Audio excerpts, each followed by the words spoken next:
Você tem um pequeno negócio ou trabalha por conta própria?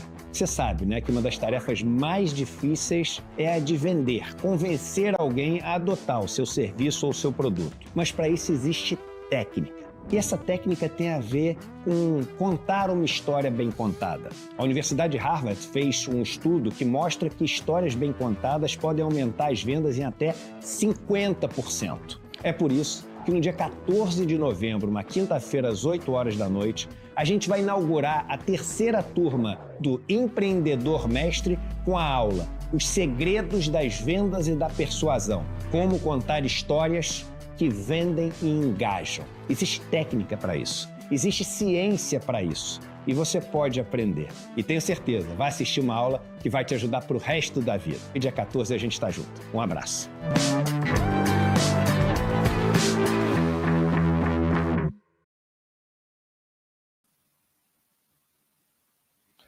Olá, pessoal. Bom dia para vocês. 7 horas, 2 minutos. Hoje é um dia muito importante para a história da humanidade. Dia 5 de novembro de 2024, dia de eleição nos Estados Unidos. Na verdade, o dia em que as eleições terminam e as urnas são fechadas lá nos Estados Unidos, nós vamos saber quem é que vai dirigir o império. Se o Trump, com toda a sua bagagem de notícias falsas, de ideário segregacionista, né, de valorização, de reprodução do fascismo, ou se Kamala Harris, que vem com uma proposta mais enquadrada nos termos da política convencional. Obviamente, nós aqui estamos torcendo para a Kamala Harris, mas a situação lá está imponderável. Ninguém sabe quem é que vai ganhar a eleição. Hoje, clima de absoluto suspense, muita gente atirando para tudo quanto é lado na área dos palpites e assim, a eleição transcorrendo no mais absoluto ambiente de imponderabilidade, né? O que nós temos no horizonte lá? Swing states, assim, milimetricamente empatados e um insight no estado de Iowa, que desde sábado chama a atenção dos estatísticos, porque Iowa, que já foi considerado o estado pêndulo, saiu dessa relação, porque lá passou a apresentar resultados favoráveis quase sempre aos republicanos. Mas agora, um instituto de pesquisa, um único instituto de pesquisa dos milhares que existem nos Estados Unidos, enxergou a situação. Lá só tem 6 delegados, né? É um número aparentemente pequeno, mas num ambiente de empate total, como o que nós estamos vendo aqui, a Iowa pode ser o estado que vai definir essa eleição, né? Como quase todos os estados americanos, à exceção de 2 deles, o estado de Iowa, quem ganhar a eleição lá leva todos os delegados. Portanto, é aquele sistema winner take all, né? Os 2 únicos estados americanos que não têm esse sistema são o Maine e Nebraska. Não são winner take all. Portanto, lá tem uma divisão proporcional dos delegados conforme o número de votos que cada partido consegue, né? Aqui no Brasil, a expectativa pelo anúncio do programa de corte de gastos do governo, uma confusão danada lá em Brasília. Esse anúncio está sendo pressionado pelos maganos lá da Faria Lima. Eles querem porque querem saber, estão dando birra e tudo mais. Levaram na semana passada o dólar para as alturas, 5,86, mas ontem, né, com uma fala do ministro Haddad dizendo que haveria uma definição nessa semana, colocou-se água na fervura e o dólar baixou de novo, baixou 1,5%, foi uma baita baixa, o que leva a crer que sim, aquilo era um movimento especulativo, os banqueiros apostando contra o Brasil. Eles vão reclamar de qualquer forma, né? Anuncio, se o Lula acabar com a educação no Brasil, o que obviamente não vai acontecer, se acabar com a saúde no Brasil, eles também não vão ficar satisfeitos, porque vocês sabem que banqueiro não gosta de coisa de pobre, né? Não gosta de cota, não gosta de compensação social, não gosta de falar sobre coisas menores, por exemplo, como a prática do racismo estrutural, que na Faria Lima está muito bem consolidada, né? E aí ficam nessa choradeira toda, esperando que o Brasil provenha todo o dinheiro dos impostos só para pagar o que eles aplicam nos papéis. Em falar nisso, gente, saiu o balanço do Itaú, vocês viram? Depois os banqueiros dizem que juro alto não é bom para eles, mas o Itaú lucrou mais de 10 bilhões, quase 11 bilhões no trimestre passado, por conta provavelmente especulação com papéis, né? O Itaú é aquele bancão que tem quase 99 mil funcionários, que tinha crescido 3% em número de empregos em 2022, mas aí fez um plano de demissão voluntária, demitiu mais 1.500 e está lá estagnado na sua, digamos assim, nos efeitos sociais da sua atividade, que são quase nulos, não é verdade? Porque banqueiro do Brasil só serve para uma coisa, é aplicar em papéis da dívida pública. Nós vamos falar bastante sobre isso aqui hoje, porque hoje é assunto do dia também. Então, são dois assuntos, basicamente. Um deles é a expectativa do mercado, o movimento especulativo todo, troca de tapas na internet, a Gleice dizendo que o Campos Neto é o responsável por essa situação toda, porque não usa lá os instrumentos de controle da pressão pelo dólar, né? Não vende dólar, quando já vendeu mais de 122 vezes. Enfim, e um ambiente tenso aí, esperando que o governo anuncie essa pancada em cima dos programas sociais. O que será que vai acontecer, hein? Ontem, quando se esperava mais uma vez que saísse o anúncio, houve várias reuniões no Palácio do Planalto, e a julgar pelos ministros que foram convocados para participar dessas reuniões, a gente pode antever o que vem por aí. Quem foram? Foram o ministro da Educação, o ministro da Saúde, além dos ministros da Casa que participam de toda a reunião. Então, o problema está localizado exatamente nessas duas casas. Hoje prosseguem as reuniões lá em Brasília, ainda não foi definida a pauta, não se sabe que outros ministérios vão lá, mas os ministros estão apertados. Ao invés de oferecer uma margem para o governo cortar na área deles, eles estão pedindo mais dinheiro. Por quê? Para cumprir o programa de governo do Lula, precisa não cortar investimento, mas abrir mais investimentos, né? É isso aí, gente. Vamos começar, então? Vou começar, como eu faço todo dia aqui, pela previsão do tempo, hoje para o Brasil inteiro, porque tem previsão de chuva em todo o miolo central do Brasil. Vocês vão ver já aí o mapa do Instituto Nacional de Meteorologia. Jimmy, bom dia. Põe na tela para mim, por favor, o mapa. Vamos ver aí. Tá aí, olha, o mapa do tempo hoje no Brasil. Vou subir aqui um pouquinho para que você possa vê-lo todo. Olha, em toda essa área verde escuro aí no centro do mapa, a leste do Brasil, e caminhando aí até o Triângulo Mineiro, Alto Paranaíba, Minas Gerais, norte do Paraná, noroeste de São Paulo, tudo isso aí hoje vai ter chuvarada, tá? O Instituto Nacional de Meteorologia, inclusive, expediu um alerta aí de chuva forte. Eu vou ler já esse alerta aqui para vocês. Mas, enfim, essa região toda aí, que é a região que corresponde também à área de plantio de soja, porque a área de Cerrado e a área da Baixa Amazônia, vai chover bastante. E lá precisa chover mesmo, só que pode ser que chova demais. Vamos ver o que está dizendo aqui o alerta do Instituto Nacional de Meteorologia. Vou baixar minha página aqui para que a gente possa aqui, olha, aviso meteorológico, está aqui, ó, chuvas intensas. E o que diz esse anúncio de chuvas intensas nessa região aí central do Brasil, que abarca desde o sul do Pará, o leste de Mato Grosso, o oeste de Goiás e do Tocantins, Triângulo Mineiro e mais o norte do estado de São Paulo. Chuvas de entre 30 e 60 milímetros, podendo chegar até 100 milímetros por dia, e ventos intensos que podem ir de 60 a 100 km por hora, com risco de corte de energia elétrica, queda de galhos, alagamentos, descargas elétricas. Portanto, você que mora aí nessa região que aparece em laranja no mapa do Brasil, preste atenção, fique esperto, porque hoje vai cair chuvarada aí, tá bom? Bom, gente, começando aqui o dia com uma notícia boa no campo da liberdade de expressão. Quando a gente fala de liberdade de expressão aqui, a gente não está se referindo ao direito que as pessoas têm de enxovalhar, de destratar, enfim, de agredir na internet, não é nada disso. Liberdade de expressão, o direito genuíno, liberdade de manifestação, que não agride, que não é propaganda nazista nem nada disso, e que é preciso ser exercido em nome da defesa do interesse do público desse Brasil aqui, ou do cidadão desse país aqui. E dessa vez a notícia é boa para nós aqui do ICL, por quê? Porque os pedidos de censura continuam acontecendo, continuam se multiplicando, só que dessa vez eles não prosperaram. Está aqui no site do ICL Notícias, que você acessa em www.iclnoticias.com.br. A Justiça negou um pedido de censura do Conselho Federal de Medicina a uma entrevista do ICL Notícias sobre aborto legal. Era o fim da picada também, o CFM, né, depois da atuação vexaminosa que teve lá na pandemia, e depois daquela portaria proibindo médicos de exercer aquilo que é um direito das mulheres, está previsto em lei, que é o aborto legal, em 3 situações, ele ainda tentou censurar o ICL aqui, uma entrevista de uma médica ao Conselho Federal de Medicina. Vou ler aqui para vocês qual foi a decisão. Então, eu digo, é uma boa notícia, porque esse pedido de censura não foi correspondido pela Justiça, o que é ótimo, né? Diz aqui o texto do ICL Notícias. Em decisão liminar, a notícia negou ao Conselho Federal de Medicina o pedido para retirar do ar uma entrevista do programa Em Detalhes do ICL Notícias, em que a médica sanitarista Lígia Bahia critica a resolução do CFM sobre aborto legal.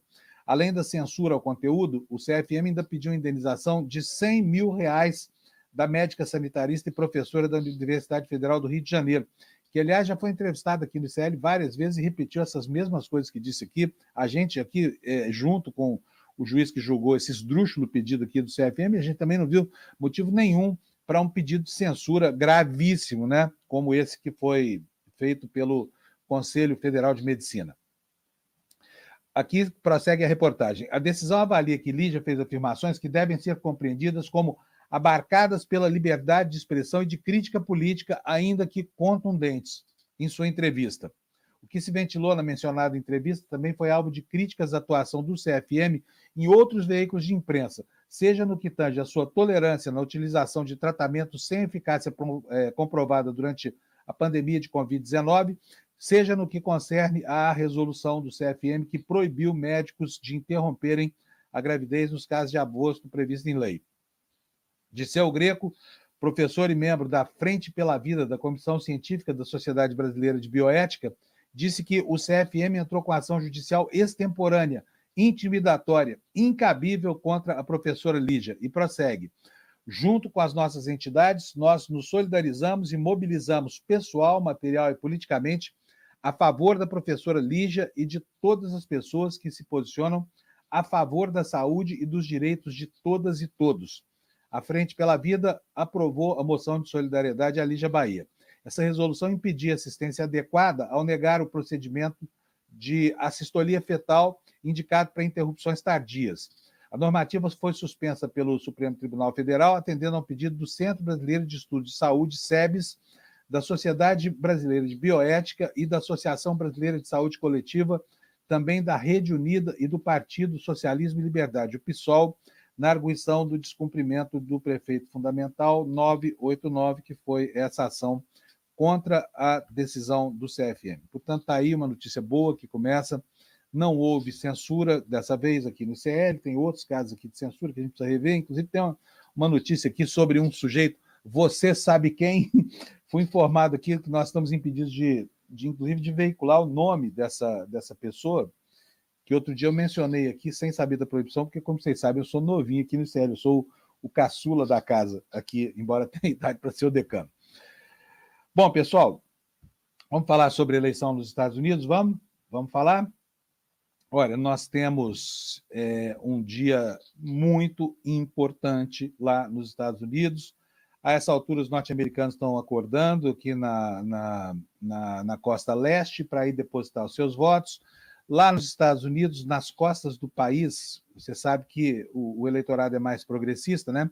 Cidades como Los Angeles, São Francisco, Nova York, exceção feita à Flórida, né? Que também fica ali, mas na parte sul dos Estados Unidos, onde, enfim, o eleitorado, inclusive o eleitorado brasileiro, lá de 600 mil pessoas quase, é o eleitorado extremamente conservador e tende a votar no Trump. Mas, no geral, nas costas dos Estados Unidos, o eleitorado é progressista e tende a votar mais no Partido Democrata. Já no centro dos Estados Unidos, né, rednecks, aquela coisa toda, o pessoal tende a votar mais no Partido Republicano.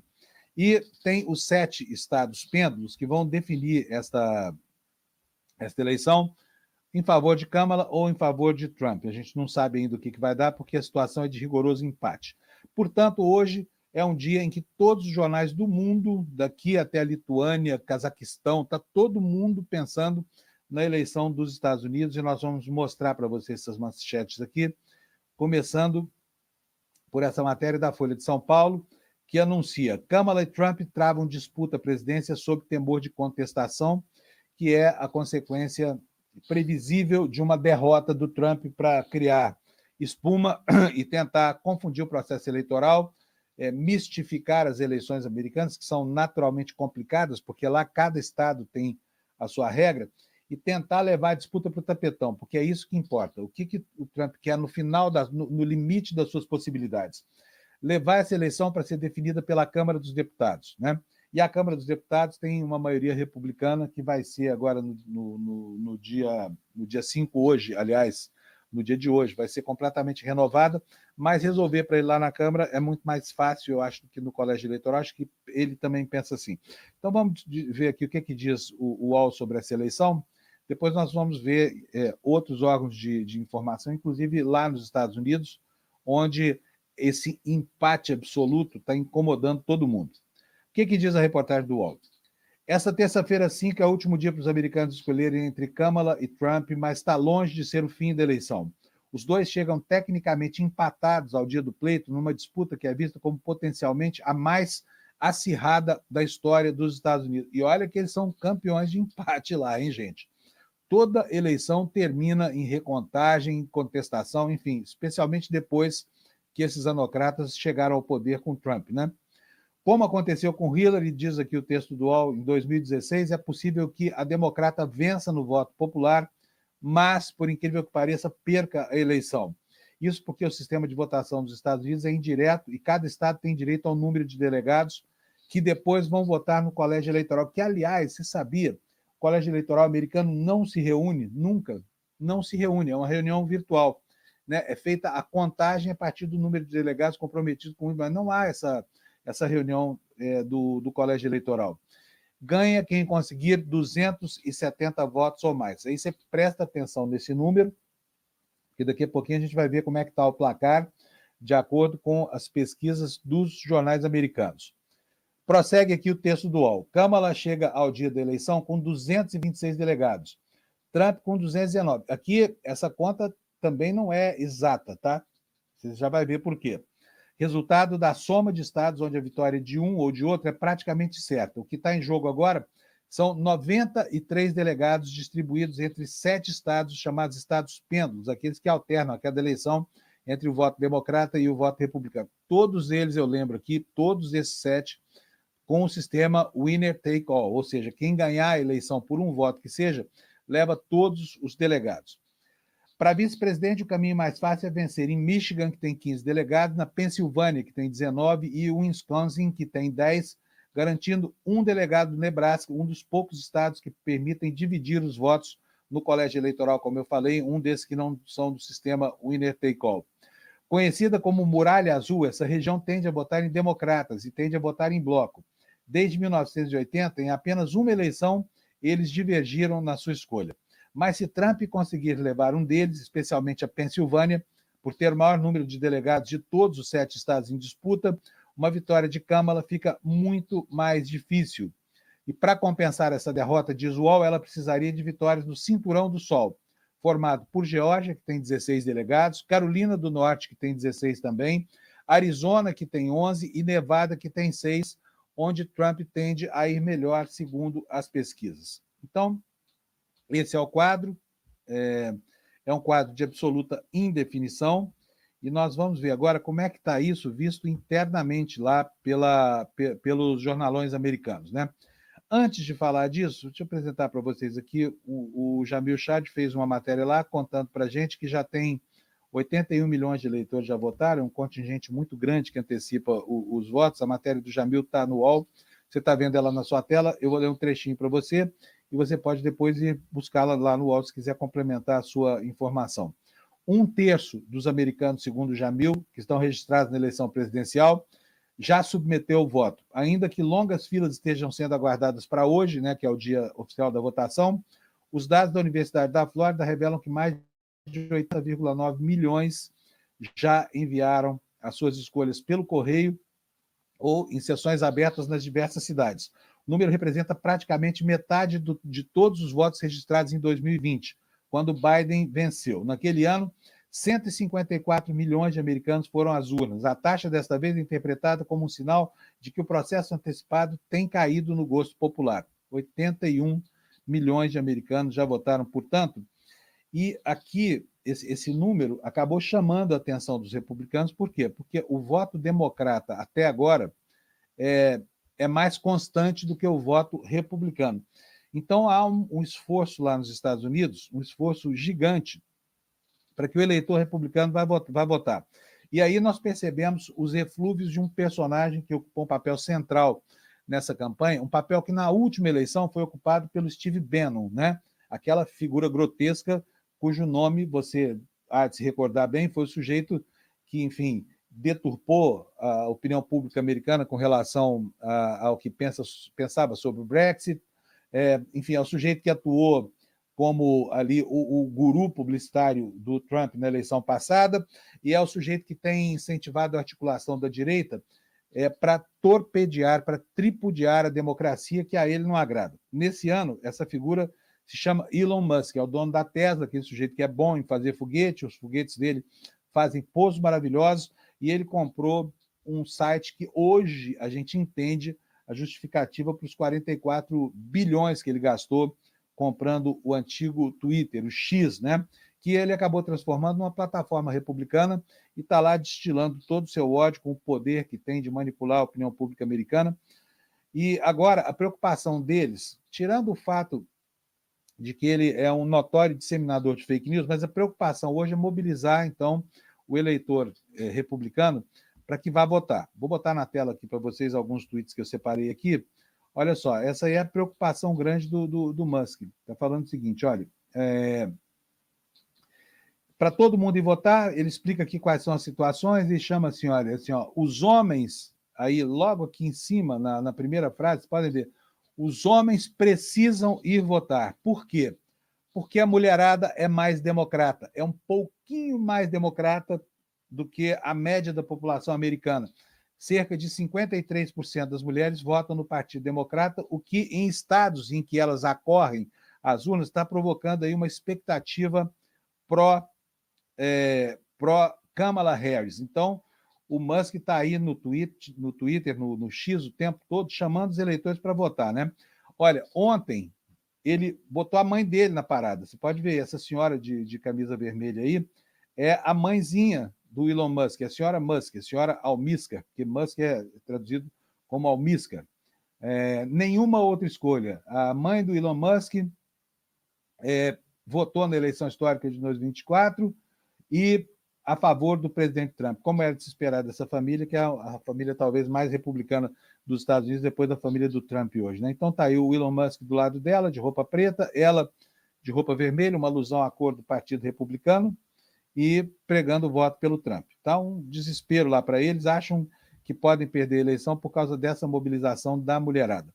Vamos dar uma olhadinha? Não custa nada, não mudou nada em relação a ontem, e você vai ver aí que né, até porque não houve tempo hábil para isso, e o processo de indefinição lá com base nas pesquisas, ele já vem de algum tempo que a situação está caracterizada como isso que você vai ver aí, que eu vou apresentar agora para você. A gente já viu, são os mesmos dados de ontem, tá?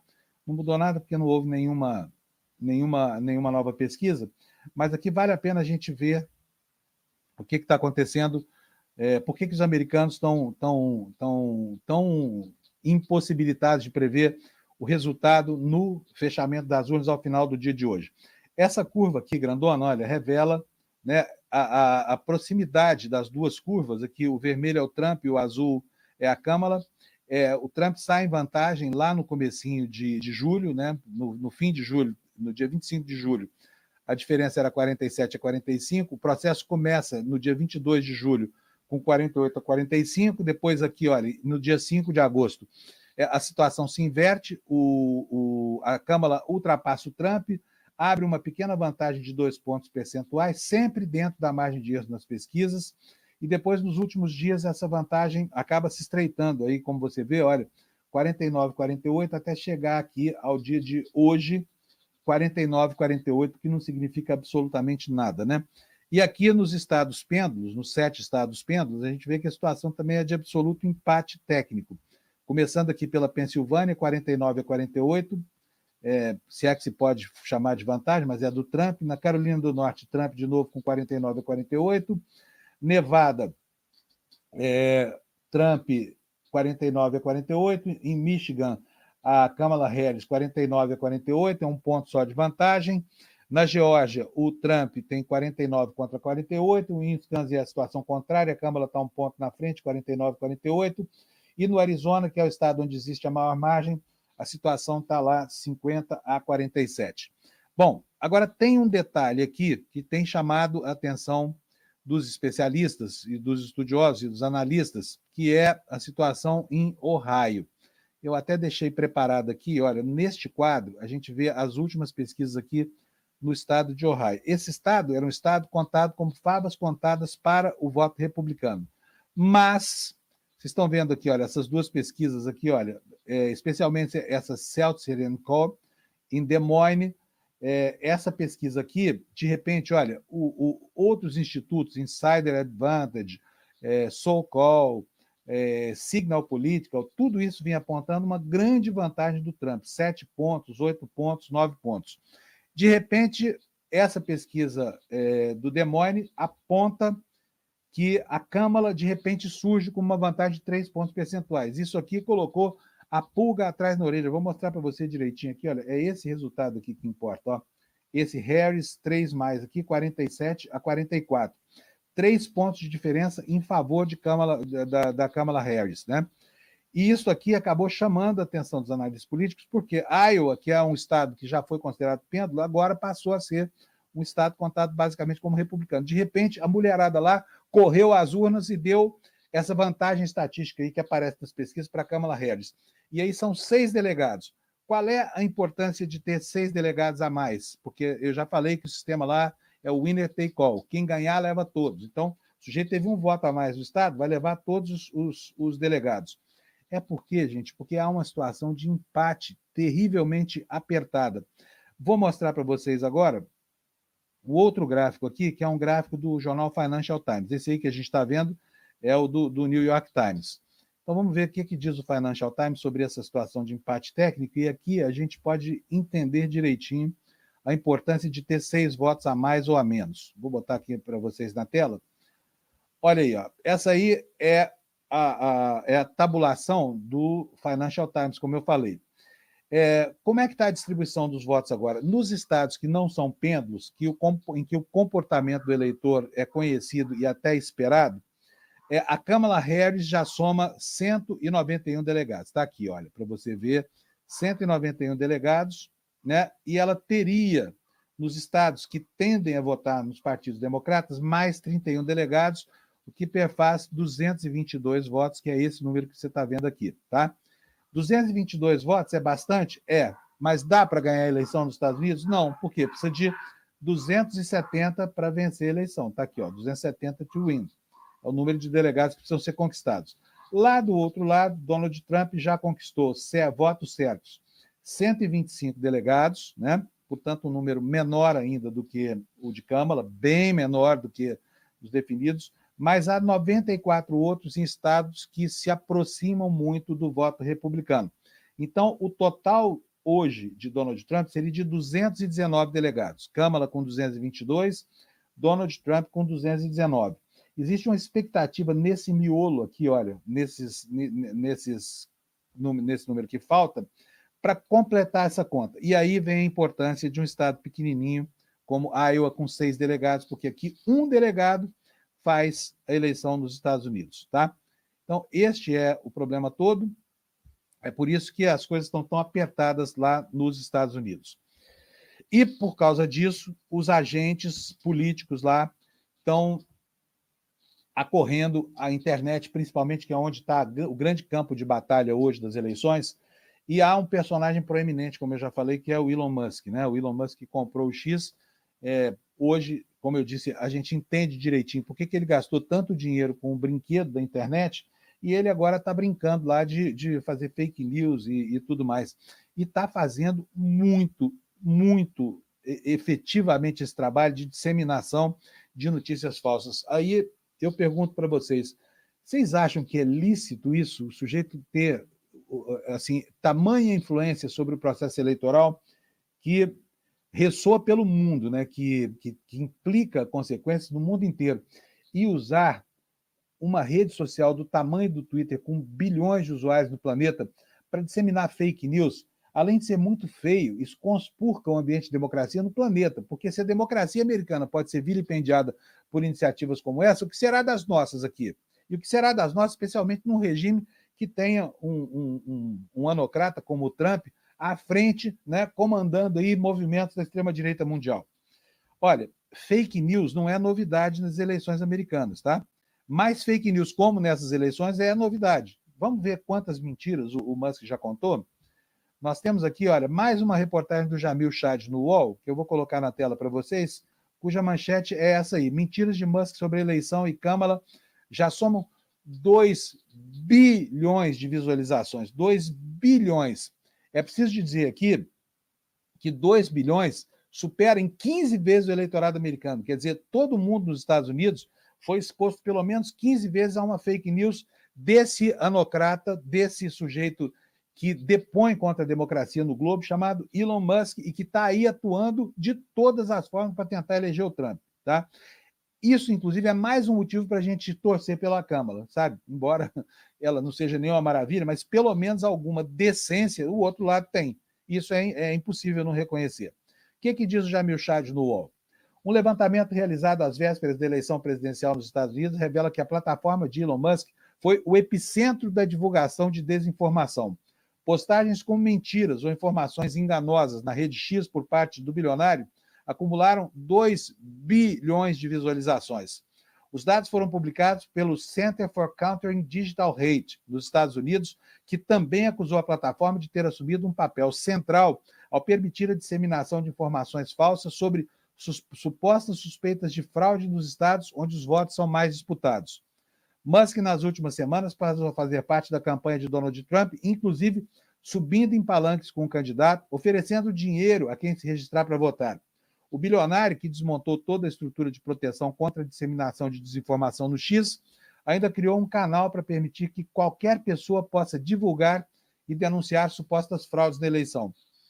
Ou seja, ele afrouxou os mecanismos de controle interno da desinformação no Twitter para abrir a porteira, para passar a boiada das fake news aí, e ainda está estimulando o eleitorado a denunciar, que a gente sabe que denúncias são feitas com base, né, quase sempre num ambiente de realidade paralela, né, para quê? Para desqualificar o ambiente da eleição, para tripudiar, para bombardear, para dinamitar a democracia americana, que, aliás, é o nosso grande paradigma de democracia aqui no Brasil também, né? Diz o Jamil no UOL, a operação digital ocorre no mesmo momento em que Trump e a sua campanha dão sinais de que podem não aceitar uma eventual derrota. Ou seja, o papel do Elon Musk não se limita a tentar ganhar o jogo com artimanhas de fake news. Ele também quer criar um ambiente para esse golpe que todo mundo está prevendo que vai ser aplicado em caso de derrota do Trump para tentar melar o processo eleitoral. Nas redes, Musk conta com 203 milhões de seguidores, o que lhe permite difundir de uma maneira vasta qualquer informação que optar por postar. O estudo identificou, olha isso aqui, gente, o estudo identificou 746 postagens do bilionário entre julho e outubro com referência à eleição política. No total, essas mensagens somaram 17 bilhões de visualizações, o dobro da audiência de todas as campanhas de comerciais pagas pelos republicanos na plataforma do X. Se fossem cobradas, essas postagens do Elon Musk teriam custado à campanha 24 milhões de dólares. De acordo com o informe, pelo menos 87 das publicações de Musk neste ano promoveram afirmações falsas sobre a eleição nos Estados Unidos. E, no total, essas mensagens passaram a acumular 2 bilhões de visualizações. Apenas as afirmações de Musk de que os democratas estavam importando eleitores e permitindo que estrangeiros pudessem votar somaram 1 bilhão e 300 milhões de visualizações. Central na difusão de mentiras, a plataforma de Musk ainda fez proliferar supostas notícias de fraude na Pensilvânia, um dos 7 principais estados decisivos. Apenas uma das contas, com 114 mil seguidores, teria sido a base da divulgação de um vídeo falso que mostrava a destruição de cédulas que supostamente deveriam ir para Trump. E olha, essa Springfield, né, a cidade em Ohio, uma cidadezinha pequenininha, e foi lá que o Trump disse que as pessoas estavam comendo os gatos e os cachorros, porque tem uma população lá de 20 mil haitianos que foi para lá fugindo da miséria toda do Haiti, da falta de emprego, da falta de educação formal, e essas pessoas, segundo Trump, estariam comendo os gatos e os cachorros. Lá tem, você provavelmente já viu isso na internet. Aliás, eu quero elogiar aqui uma reportagem do Fantástico, que foi a Springfield, mostrar qual é o clima que ronda a cidade lá, com coações de toda a natureza para essa população de haitianos que tem sido denunciada como devoradora de pets nos Estados Unidos, né? Se você não viu, você bota aí, bota aí Pets Springfield, você vai chegar em tudo que aconteceu. Tem até uma música muito divertida que um músico americano fez com base na afirmação absurda do Trump de que os animais de estimação estão sendo devorados lá. E tem também as implicações dessa história toda aqui no Brasil. Quais são as implicações? Seja lá qual for o resultado, isso vai dizer respeito à nossa realidade aqui. Vai dizer respeito por quê? Porque, por exemplo, se Trump ganhar, está certo que a extrema-direita vai ser emulsificada, e essa emulsificação vai provocar problemas aqui, porque vocês sabem que a especialidade da extrema-direita brasileira, copiando o modelo americano, é também detonar o sistema eleitoral. Então, se as eleições lá forem mal sucedidas, isso vai servir como combustível para uma campanha semelhante aqui no Brasil, para preparar aquilo que já se espera de 2026, que deve ser, como tem acontecido ao longo da história aí, a eleição mais suja que a gente já terá vivido até lá, né? Por causa justamente da interveniência desses fatores fake news, campanhas desonestas, etc, etc. Mas o que vai acontecer aqui no Brasil? Vocês se lembram que quando o Biden ganhou a eleição, o Bolsonaro não quis cumprimentá-lo? Foi o último chefe de Estado do planeta a cumprimentar o vitorioso nas eleições passadas dos Estados Unidos, porque estava muito comprometido com o Bush, com o Trump, e não quis cumprimentar. E agora, hein? Como é que vai ser com o Lula? Será que vai ser a mesma coisa?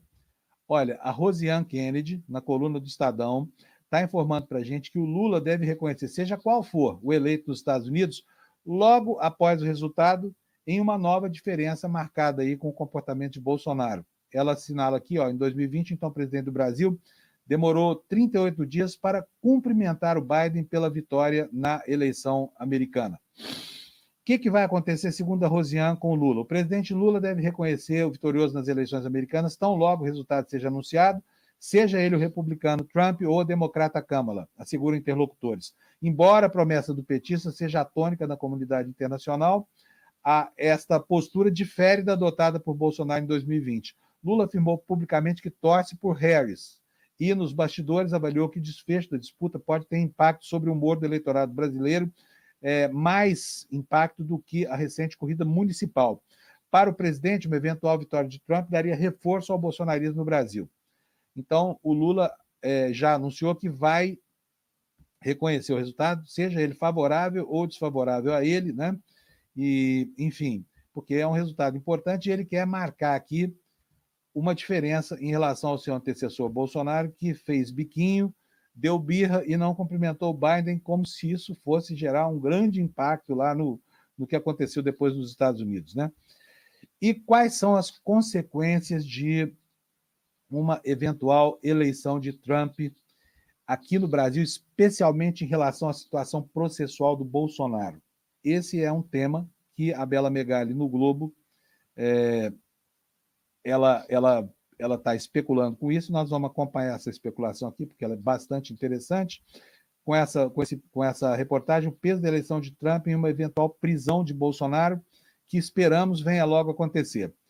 Prestes a ser indiciado pela PF, Bolsonaro acredita que terá um aliado importante contra as acusações, que é o Donald Trump. Membros da família do Bolsonaro têm garantido a correligionários do PL que o próprio Trump se comprometeu com engajamento na defesa do capitão reformado se ele for eleito presidente dos Estados Unidos. A eleição no país acontece essa semana e a expectativa entre bolsonaristas é de que Trump exerça pressão via as redes sociais e também por canais oficiais na tentativa de vitimizar o Bolsonaro, de tentar colocá-lo como uma espécie de perseguido político, ignorando os crimes apontados contra ele pela Justiça Eleitoral e pela Polícia Federal. Então, vocês estão vendo aí o que vai acontecer. Bolsonaro vai forçar a mão, vai tentar fazer... Mais um motivo para a gente torcer contra o Trump, né, gente? Porque vai ser o fim da picada. Olha, são 7h40, eu preciso dar um recado para vocês. No dia 14, nós vamos ter aqui no ICL mais uma aula com o Eduardo Moreira sobre o investidor mestre, e ele vai ensinar sobre técnicas de persuasão. Está aí para você o slide dessa aula, olha, o cardzinho, o segredo das vendas e da persuasão, como construir histórias que engajam e que vendem. É no dia 14, na quinta-feira, às 8 horas da noite, uma aula aberta, como você está vendo aí no nosso banner. E para você se inscrever, é super simples, tá? Olha, é despertaicl.com.br. Despertaicl.com.br. Dia 14, às 20 horas, você já pode ir ao site agora e fazer lá a sua inscrição e guardar o seu lugar, especialmente se você pretende ter negócio na internet, pretende entender a dinâmica comercial desse veículo, que para muita gente como eu, por exemplo, é uma novidade até hoje, né? E existe técnica para vender. E a técnica é aprender a contar uma boa história, é isso que o Eduardo Moreira vai ensinar para a gente. Então não perca, dia 14, quinta-feira, 20 horas, vá lá, faça a inscrição, despertaicl.com.br, tá bom? Está dado aqui o nosso recado. Se você é empreendedor, não perca esta oportunidade de aprender com o Eduardo Moreira. Agora vamos falar um pouquinho sobre o noticiário nacional, porque está pegando fogo lá nos Estados Unidos, mas aqui no Brasil também está, e a polêmica do dia, da semana, né, gira em torno da expectativa pelo pacote de cortes do governo federal. É algo que não agrada ao governo, mas terá que ser feito. Existe uma grande expectativa, existe até um movimento de chantagem mesmo do mercado financeiro, que no fim da semana passada elevou o dólar para a sua maior cotação desde 2020, e ontem, né, as coisas começaram a voltar ao normal, porque a gente sabe que movimento especulativo é como um pêndulo. Ele vai num sentido, mas tem que voltar depois em outro, porque aí ele sofre a atração da força de gravidade da realidade fática de um mercado, que também não pode trabalhar apenas com especulação. Olha, existe aqui uma informação rápida no Jornal Valor de que, após as reuniões de ontem, e dela participaram os ministros da Casa e mais os ministros da Saúde e da Educação, duas áreas que são pontos fulcrais nesse corte de gastos, né? Que houve uma compreensão da necessidade de realizar esses cortes aqui. Muita gente aborrecida, né, com essa, digamos assim, com esse assentimento do governo Lula, de quem se esperava forte ênfase na área social. Mas não vai dar, o dinheiro é curto, vai ter que cortar. E então, a matéria do Valor, que eu estou colocando aí na tela para vocês, diz que depois da reunião de ontem, a Fazenda disse finalmente que o quadro fiscal foi compreendido e que outros ministérios serão ouvidos. O problema, gente, isso não está aqui na matéria, é que os ministros todos estão querendo mais dinheiro, não estão querendo abrir mão de nada. Mas o que diz essa matéria do Valor Econômico aqui, que é um jornal destinado ao mercado financeiro, que fala o que os banqueiros querem ouvir. A assessoria de comunicação do Ministério da Fazenda divulgou nota na qual informa, na reunião desta tarde, que o quadro fiscal do país foi apresentado e compreendido, assim como as propostas em discussão. Segundo a pasta, na terça, terça hoje, né? Outros ministérios são chamados pela Casa Civil para que também possam opinar e contribuir no âmbito das mesmas informações. Não especificou, porém, quais serão os ministérios chamados para a reunião de hoje. Agora, posso dizer para vocês com toda certeza, notícia boa não terá, tá? Em compensação, os movimentos especulativos que começaram no final da semana passada, ontem deram uma trégua, como eu falei, com os indicadores voltando ao patamar do que é a realidade fática, né? A realidade material objetiva. Também no Valor Econômico está aí a observação de que o dólar fechou com forte queda e Bovespa avançou com expectativa de corte de gastos públicos. E, inclusive, contrariando o movimento no mundo, porque ontem, lá nos Estados Unidos, as bolsas fecharam em baixa, né? A Bolsa de Nova York fechou com 0,6% de baixa, se eu não me engano aqui, e há um movimento de corrida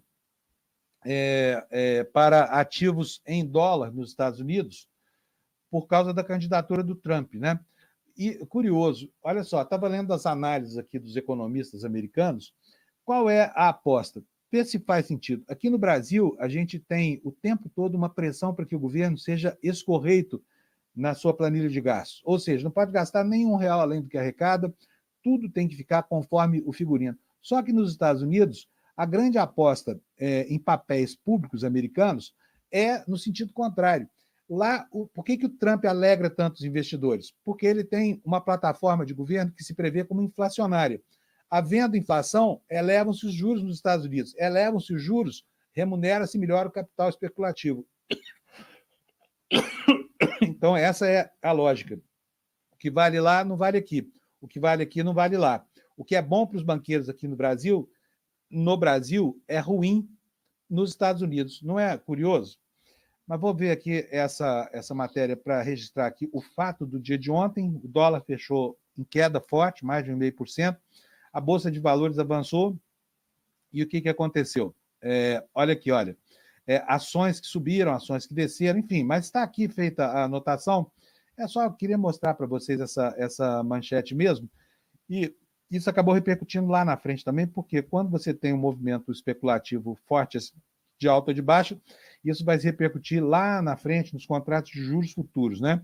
E aqui o valor também observa que os juros futuros tiveram uma forte queda com expectativa por anúncio de corte de gastos. Os juros futuros fecharam o pregão desta segunda-feira em forte queda, movimento apoiado pela expectativa de o governo anuncie em breve, já não é mais hoje, tá? As medidas de redução de gastos do presidente Lula, que se reuniu hoje com a equipe econômica e outros ministros para delinear os últimos ajustes do pacote fiscal. Então, essa é a informação do valor econômico.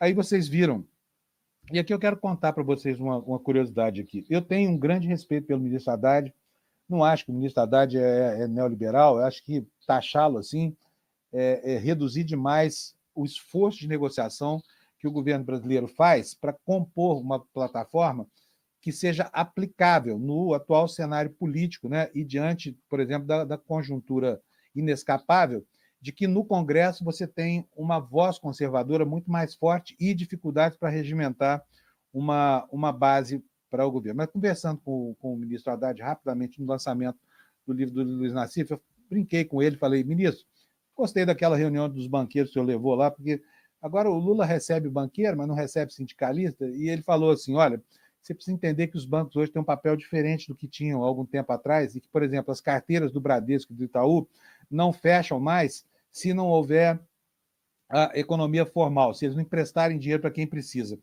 Aí, não falei, mas me ocorreu assim, quem é que toma dinheiro no Brasil com juros no patamar em que estão, né? E muito mais com a perspectiva de que amanhã, na reunião do Copom, vai haver mais meio ponto na taxa, mais meio ponto, levando a taxa de novo para 11,25. Quem é que pode tomar dinheiro? O que é da economia real que permite isso? Olha, aí os banqueiros vieram dizer nessa reunião, né, que a eles não interessa juro alto no Brasil, porque seria melhor que eles pudessem emprestar para a economia formal e tudo mais, mas os fatos acabam se sobrepondo, né, às versões, porque é óbvio que os banqueiros faltaram com a verdade quando disseram isso. Vou dar aqui um dado para vocês, não é opinião, é informação, tá? O que eu penso sobre isso nem importa muito, mas vejam só mais uma notícia do valor econômico. Tá aqui, vou botar para vocês na tela aqui, olha. É ruim para os bancos, juro alto, né? Itaú tem lucro recorde de 10,7 bi e revisa a projeção para alta do crédito. O banco teve resultado inédito no terceiro trimestre com expansão da margem financeira e redução da inadimplência. O Banco Itaú, o Itaú Unibanco registrou um novo resultado recorde no terceiro trimestre. Crescimento da carteira de crédito, melhora da margem financeira, redução da inadimplência. Com a expansão mais forte do portfólio, o banco revisou sua projeção, guidance, para este ano e, em meio a uma redução no custo de risco, por enquanto, não dá sinais de que o ciclo de alta dos juros possa afetar o seu ritmo de crescimento. O lucro recorrente de julho a setembro foi de 10,675 bilhões, alta de 6% no trimestre. Fala para mim, o que no Brasil setorialmente cresceu 6%? E 18,1% em 12 meses, 18,1% a mais em 12 meses. O que no Brasil, a não ser banco, dá um resultado como esse, crescimento de 18%. Resultado veio ligeiramente acima das projeções de analistas consultados pelo Valor, que girava em torno de 10,42 bilhões. A margem financeira gerencial foi de 28,512 bilhões no fim de setembro, alta trimestral de 3,1 e anual de 8. É ruim, né, gente? Fala sério. Não é ruim para banqueiro esse ambiente de juros altos? Alô, governo Lula, prestem atenção nisso. Tudo que os caras querem é manter a coisa neste paradigma. E em meio a essa seara toda de disputa aí, sabe, a quem serve essa política do Banco Central, a quem não serve essa coisa toda, a Gleisi Hoffmann, presidente do PT, andou trocando farpas, eu acho que muito justamente com o presidente do Banco Central, a quem ela acusou de ser o responsável por essa gestão da moeda. O que diz a Gleisi ontem numa tuitada? Tá aí, olha, vender dólares quando a cotação sobe é instrumento clássico dos bancos centrais para conter a especulação. Óbvio, a moeda subiu demais, o Banco Central tem dólar demais, leilou os dólares, o mercado compra, baixa a cotação, é isso que se faz, né? Mas a Gleisi diz aqui o seguinte, o BC de Campos Neto fez 122 intervenções desse tipo no tempo do Bolsonaro, e só 2 no ano passado no governo Lula. Agora, respondam se o dólar dispara por conta de uma crise fiscal inexistente ou pela sabotagem, palavra da Gleisi, de Campos Neto. É criminoso o que estão fazendo com o país, diz aqui a presidente do PT, em mais uma tuitada de críticas ao presidente do Banco Central, né? Então tá aí, o ambiente é esse, disputa duríssima, disputa política, nós ainda vivemos tempos de Campos Neto, mas nada indica que vai mudar na gestão do Galípolo, que começa em 2025, até porque amanhã o mercado já conta certo com mais uma alta de juros e vamos ter aí o mesmo cenário de sempre. Não espere milagres do Banco Central, até porque, né, como diz a teoria da análise do discurso, o dono da fala não é aquele que faz o discurso, é aquele que está, é o locus, é o local onde o discurso é proferido, e o locus do Banco Central não muda, portanto, não espere que com uma simples mudança de um diretor ou de um presidente, a coisa vá mudar. Tá bom? Bom, enquanto isso, nós temos aqui no Brasil uma expectativa, não por queda de juros, enfim, por corte de gastos, nada, é uma outra expectativa na seara judicial, porque os processos contra o Bolsonaro, as investigações estão andando, né? E ontem nós tivemos aqui informações, eu vou até botar na tela para vocês, reportagem da CNN, dizendo aí que o diretor da Polícia Federal espera terminar agora, em novembro, as investigações do 8 de janeiro. Também já não era sem tempo, né? E aí vamos esperar pelo Procurador-Geral da República. Mas o que diz aqui é o material da CNN. O diretor-geral da Polícia Federal, Andrei Rodrigues, disse nesta sexta, primeiro, que a corporação espera concluir em novembro as investigações dos atos do 8 de janeiro. Aspas.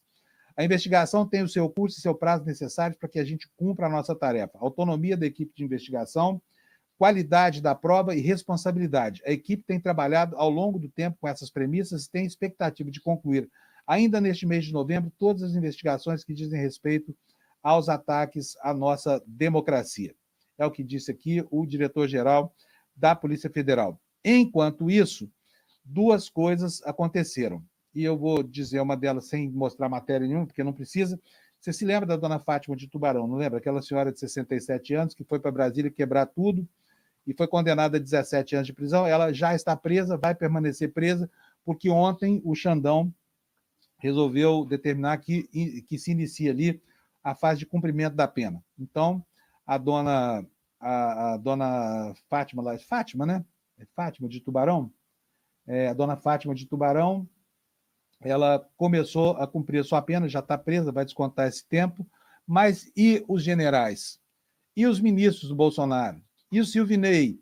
Né? E todo mundo que conspirou contra a democracia brasileira, como é que fica essa gente toda? Né? O que está acontecendo com eles? Olha, começam a ser ouvidos os tubarões dessa história toda, tá? Os generais começam a ser ouvidos. E eu vou mostrar para vocês aqui essa reportagem, nós estamos só com 3 minutos, é importante, olha. A Polícia Federal finalmente vai entrevistar, vai interrogar os coronéis e um general em fase final do inquérito do golpe. A Polícia Federal vai interrogar 5 militares nesta quarta-feira, depoimentos serão prestados no âmbito do inquérito que apura a tentativa de golpe de Estado de 2022. Esse será um dos últimos atos da investigação antes do relatório final ser concluído, que acontecerá nos próximos dias. Foram intimados, segundo a Bela Megali, 4 coronéis e um general do Exército que estão na mira dos investigadores por suposto envolvimento. Nenhum deles chegou a ser interrogado até o momento, que é um absurdo, né?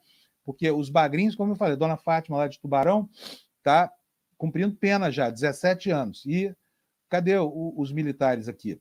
Olha, o grupo, segundo a Bela Megali, é formado por militares da ativa, e os interrogatórios consistem em mais um embaraço para as Forças Armadas, que, apesar de pressionadas por parte da caserna a defender seus quadros, têm deixado claro que respeitará todas as determinações da Justiça. Um dos indiciados, segundo a coluna da Bela Megali, é o general Augusto Heleno, que foi ministro do governo passado, chegou a ser intimado para depor, mas ficou em silêncio e, desde então, ele submergiu. E o Bolsonaro também vai ter que depor, ele vai depor no inquérito desse que eu falei agora, o Silvinei, né, que é o ex-diretor da Polícia Federal. Está aqui a notícia para vocês no jornal O Globo.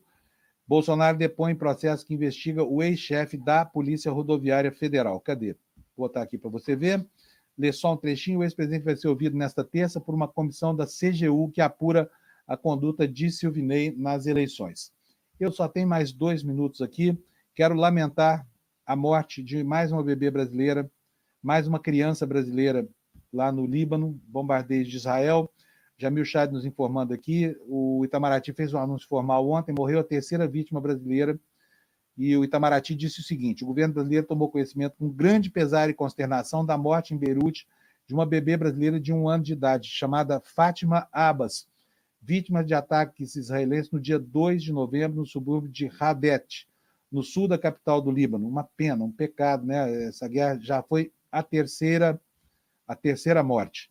E só para não dizer que eu não falei desse assunto, os homens que ameaçaram por e-mail a filha do Alexandre de Moraes, eles foram indiciados, portanto, mais um bolsominion desses que são muito avançados, né, em relação à sua vontade de causar pânico e transtorno, verdadeiros terroristas virtuais, agora foram indiciados. E é isso, gente, o noticiário de hoje é isso, espero que vocês tenham gostado aqui, espero que vocês tenham nervos de aço para acompanhar a eleição lá nos Estados Unidos, não vai ser fácil, Kamala versus Trump, em jogo está o futuro da democracia americana, mas também, em boa parte, em boa medida, o que vai ser da democracia brasileira, tão débil perante os esforços da direita americana, tão frágil, não tanto a ponto de não resistir, porque já resistimos, né? Mas, enfim, se der Trump lá, vai ser uma complicação aqui para nós. Se não der Trump, vai ser um ambiente um pouco melhor, apesar de que não estamos livres do assédio da extrema-direita global, que domina corações, mentes e ferramentas de comunicação como o Twitter. Bom dia para vocês, obrigado. Amanhã a gente se encontra aqui às 7 da manhã. Eu continuo cumprindo as férias do Leandro Demore até o final da semana. Então, 7 horas nós estamos aqui, tá bom? Bom dia para você, obrigado pela audiência. Você já deve ter entrado numa livraria e visto uma centena de livros que falam sobre como vender mais e vender melhor. Pois é, quase todos eles partem dos mesmos princípios básicos. E aí ficam dando outras roupagens, ficam maquiando de um jeito ou de outro para poder vender livro. Mas o conhecimento básico sobre vendas, ele é muito fácil de aprender e ele é científico. Existe um método para isso. Um método que, inclusive, é ensinado nas principais universidades do mundo. São as técnicas de persuasão. No dia 14 de novembro, uma quinta-feira, às 8 horas da noite, eu vou inaugurar a 3ª turma do Empreendedor Mestre com uma aula aberta e gratuita sobre vendas. A aula se chama O Segredo das Vendas e da Persuasão. Apesar do nome ser bem parecido com aqueles livros, essa é uma aula prática, simples e fácil para todo mundo aprender a contar histórias que vendem e convencem. Assista essa aula dia 14 de novembro, às 8 horas da noite, gratuitamente. É gratuito, repito, e indispensável para vocês. Um abraço e até lá.